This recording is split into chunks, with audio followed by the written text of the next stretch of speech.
നമസ്കാരം. കുവൈറ്റിൽ തീപിടുത്തത്തിൽ മരിച്ചത് 49 ഇന്ത്യക്കാരാണെന്നും ഇതിൽ 46 പേരെ തിരിച്ചറിഞ്ഞു എന്നും നോർക്ക സിഇഒ അജിത് കോളശ്ശേരി പറഞ്ഞു. ഏറ്റവും പുതിയ വിവരം അനുസരിച്ച് 49 ഇന്ത്യക്കാർ മരിച്ചതായിട്ടാണ് വിവരമെന്നും ഇതിൽ തിരിച്ചറിഞ്ഞ 46 പേരുടെ മൃതദേഹങ്ങൾ നാട്ടിലെത്തിക്കാനുള്ള നടപടികൾ പുരോഗമിക്കുകയാണെന്നും അദ്ദേഹം പറഞ്ഞു. 3 പേരെ കൂടി തിരിച്ചറിയാനുണ്ട്.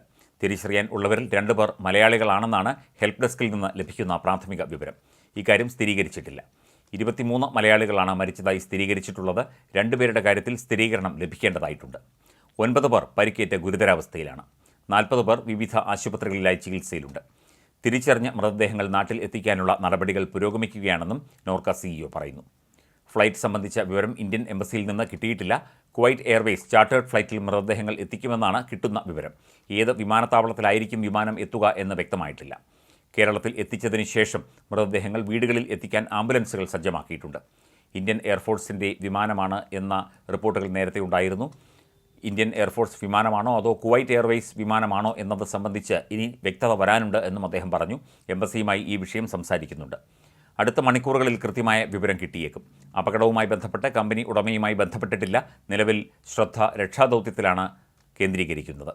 ലോക കേരള സഭയുടെ ശക്തിയാണ് കുവൈറ്റിൽ ഇപ്പോൾ കാണുന്ന ഹെൽപ്പ് ഡെസ്ക് എന്നും 1 മണിക്കൂറിനുള്ളിൽ ഹെൽപ്പ് ഡെസ്ക് സജ്ജമാക്കാനായെന്നും ഇത് പ്രവാസികളുടെ ശക്തിയാണെന്നും ലോക കേരള സഭയുടെ പ്രതിഫലനമാണ് ഇതെന്നും അജിത് കോളശ്ശേരി കൂട്ടിച്ചേർത്തു. തീപിടുത്ത ദുരന്തത്തിൽ പരിക്കേറ്റവർക്ക് മികച്ച പരിചരണം നൽകുമെന്ന് കുവൈറ്റും വ്യക്തമാക്കി. പരിക്കേറ്റവർക്ക് ഉയർന്ന ആരോഗ്യ സേവനങ്ങൾ നൽകാനുള്ള സർക്കാരിൻ്റെ പ്രതിബദ്ധത കുവൈറ്റ് വിദേശകാര്യ മന്ത്രാലയം വ്യക്തമാക്കി.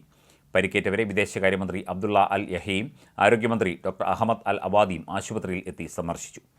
ആശുപത്രിയിൽ കഴിയുന്നവർക്ക് ഉയർന്ന ആരോഗ്യ സേവനങ്ങൾ നൽകുമെന്ന് ഇരുവരും വ്യക്തമാക്കി. പരിക്കേറ്റവർ വേഗത്തിൽ സുഖം പ്രാപിക്കട്ടെ എന്നും അവർ പറഞ്ഞു. അതേസമയം കുവൈറ്റിൽ ഉണ്ടായ തീപിടുത്തത്തിന് പിന്നാലെ തൃശൂർ ചാവക്കാട് സ്വദേശിയെ കാണാനില്ല എന്ന് ബന്ധുക്കൾ പരാതിയുമായി എത്തി. തെക്കൻ പാലയൂരിൽ താമസിച്ചിരുന്ന ബിനോയ് തോമസിനെയാണ് കാണാതായത്. പ്രവാസി ക്ഷേമനിധി ബോർഡ് ചെയർമാൻ KV അബ്ദുൽ ഖദറാണ് ഇക്കാര്യം അറിയിച്ചത്. കഴിഞ്ഞ മാസം 6-നാണ് ബിനോയ് തോമസിന് വിസ ഇഷ്യൂ ചെയ്തത്. 4 ദിവസം മുൻപാണ് ബിനോയ് കുവൈറ്റിൽ എത്തിയത്.